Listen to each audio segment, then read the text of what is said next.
talking of sales, it looks like West Ham are going to let Marko Arnautović go. What they've said to us, let's just recap on this deal. Marko Arnautović wanted to leave West Ham. West Ham didn't want to lose him. But what they've said is that they are willing to accept a, quote, terrible deal for Marko Arnautović, who has burnt his bridges and everybody, again, quote, wants him out. That's what club sources, very good club sources, have told us here at Sky Sports News. So, Michael Bridge, just bring us up to date with this. Tom, it's a terrible deal because, quite frankly, in this market, Marko Arnautović is worth more than £22 million.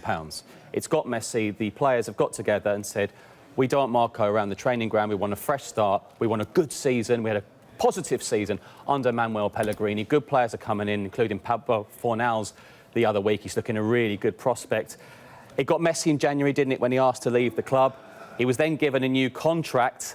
The fans weren't convinced by giving someone a new contract and a wage rise when he wanted to leave the club, but he stayed. Didn't make much of an impact second half of the season. They still want Maxi Gomez to replace Arnautović, but they face a huge fight because Valencia are in the driving seat there. They can offer European football. They are in Spain. My understanding is West Ham aren't overly hopeful that they can get him, but they're certainly going to try. But as a wrap-up, it looks like it's Shanghai SIPG who are going to get Arnautović and end this quite messy and unfortunate saga.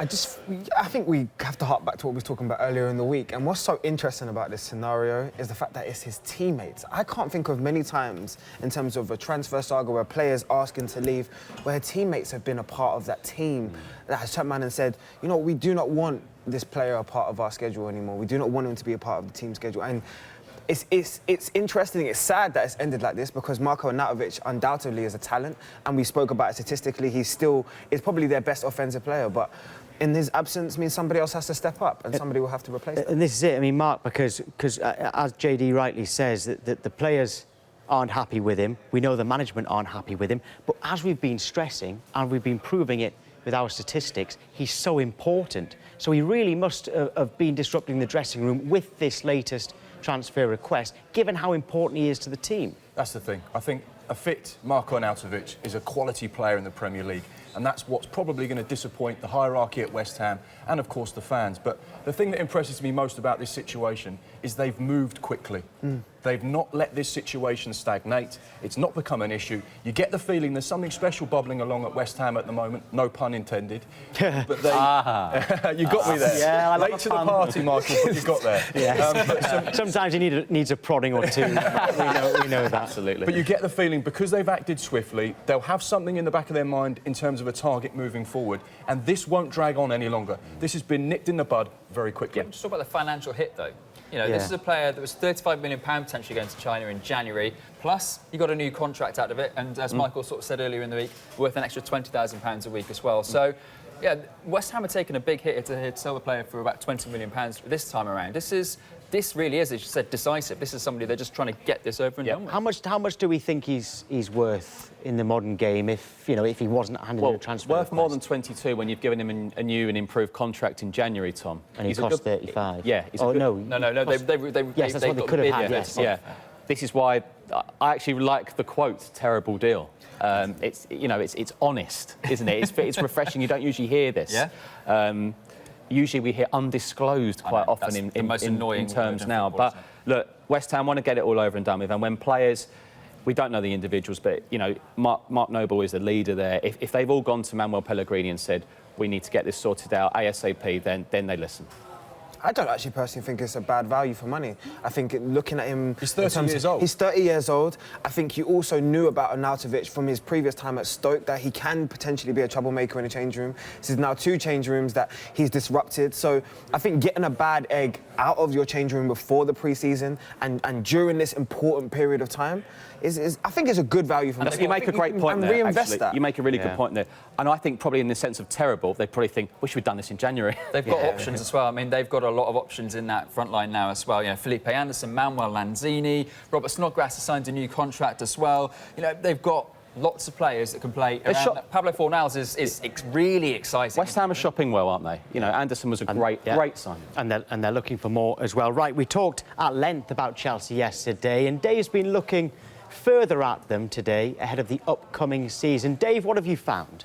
Yes, thank you very much, Tom. Now, here on Good Morning Transfers, we love you to get in touch. That's what we're all about. We want you to have your say. Use the hashtag #TransferTalk.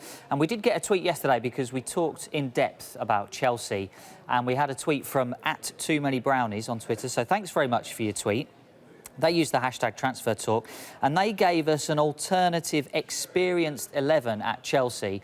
That was after we talked about the returning players at Chelsea last season, and perhaps @TooManyBrownies wasn't particularly happy that we didn't mention all of the very experienced players at Chelsea. So we've got Kepa in goal, obviously, who was there last season, and then a very experienced backline after Billy Quater, Christensen, Rudiger and Alonso. Jorginho still in that holding midfield role, everybody. Kante and Kovacic there in midfield, and the front three of Willian, who we know Barcelona and Atletico Madrid have both been interested in the last year or so. Christian Pulisic, who has come in this summer from Borussia Dortmund, and the very experienced Olivier Giroud. And the question was posed to the team, the transfer team, where do you think the youth will play in that team? Who's going to get in that? There's also no Pedro there as well. So it's David Luiz, yeah. so plenty of experienced players. 11. I mean, has anybody got a particular youngster who they think is ready now to break into that 11? Well, there's two. There's Loftus-Cheek and Hudson-Odoi. I mean, those are the two that, you know, obviously Hudson-Odoi's out for a good while with his ankle injury. But look, that was the problem last year, wasn't it? It was the They're both injured, actually. Would Sarri play either of those two? They came into the team, results increased, a little bit of sort of better atmosphere around Stamford Bridge as well. Yes, they're out, but again, as we've all been discussing, Frank Lampard isn't necessarily looking at the first game, he's looking at 6 months, he's looking at the end of the season. So I'm going to suggest someone else there. You said there Hudson-Odoi. Yeah. I agree with you. You said Loftus-Cheek. Yeah. I agree with you. I'm actually going to add Tammy Abraham. I do think that Abraham can get in ahead of Olivier Giroud. I think just purely the fact that it's worth a go. Giroud's an excellent player, but he doesn't score that many goals. Why not give Abraham a try? Yeah. Give him the first 5 games, see how he does, and he could well be the first choice. See, Tom, this is why I like you. You've got great minds think alike. This is why I like you. 25 goals. I don't like arguing. 25 goals last year in the Championship. I mean, he's proven that he can be a goal scorer in English football. Give him a chance at the top level. Give him a chance with better players that's going to service him, and give him a chance to shine. Tammy is the man that can lead that front line. That is what is exciting, JD, isn't it? It is, because he is taking a massive leap.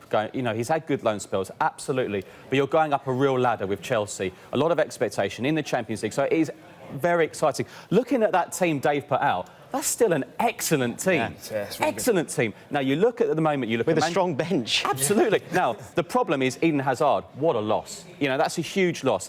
If Chelsea can get through the summer and January, because not many signed too many in January, but that's still an excellent team. If Pulisic hits the ground running. Now, you look at Manchester, we're talking about the race to the top 4. Manchester United, a lot to do. Arsenal, a lot to do. We're not too sure about Tottenham at the moment in terms of the transfer window. It is exciting. I look at a lot of their loan players. Jody Morris won everything at youth level. I just wonder if some of those youngsters might say, well, give them back to Derby, or maybe to another Championship club. Just to counteract what you're saying there, I think, like you say, it's an incredible set of players at Chelsea. But I'm just going to chuck a few names at you right now, just to flip things on its head. Here we go. And it's all about the manager having courage. Yeah.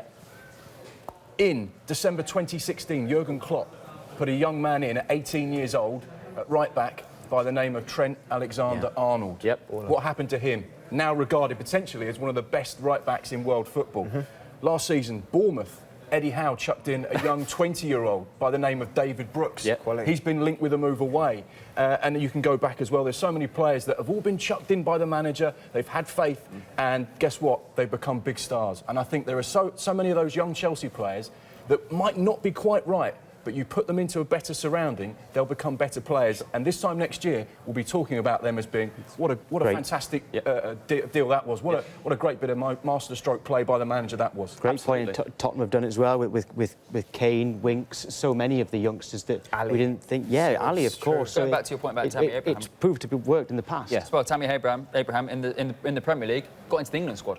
These players they've got at Chelsea aren't just highly regarded. You know, Trevor Chalobah and Mason Mount both trained with England before the World Cup, before going out to the World Cup. These are players that, if they make the break to this season, they could be in international teams. Yeah. you know, in the next couple of windows as well. So you never know. I think the X factor as well that we're sometimes, I know Frank has taken a lot of the attention, but Jody Morris and Chris Jones coming in, they have that pursuit to kind of want to bring the youth through. Yeah. Jody's been very vocal. We saw the interview yesterday. He's been very vocal about wanting to establish this Chelsea Academy, which he feels is the best in the world, and bringing those stars through. Yeah. And that will give such an incentive to every young player on that training ground. He won everything at youth level for Chelsea Football Club. Everything. The UEFA Youth League, the FA Youth Cup, so the Premier League Youth League. He will know. Joe Edwards as well.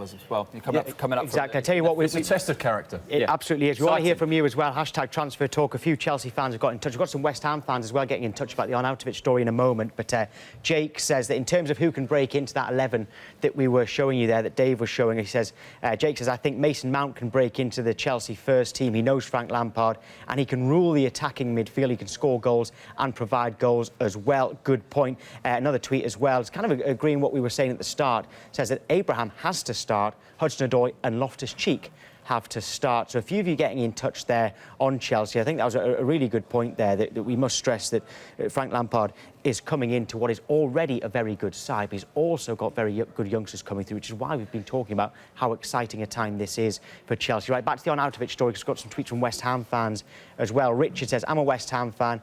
I believe that we should let Arnautovic go. If he really wants to go, then let him. If he stays, he's not going to give his best. As he doesn't want to be here, and then Gomez can replace him. We know that West Ham want Gomez, and that would be a very good replacement. Steve suggests a different replacement, actually. He says West Ham need to go all out for Callum Wilson, a proven goal scorer now, and he is level-headed. OK, keep your tweets coming in. We love getting you involved, so hashtag transfer talk at Sky Sports News.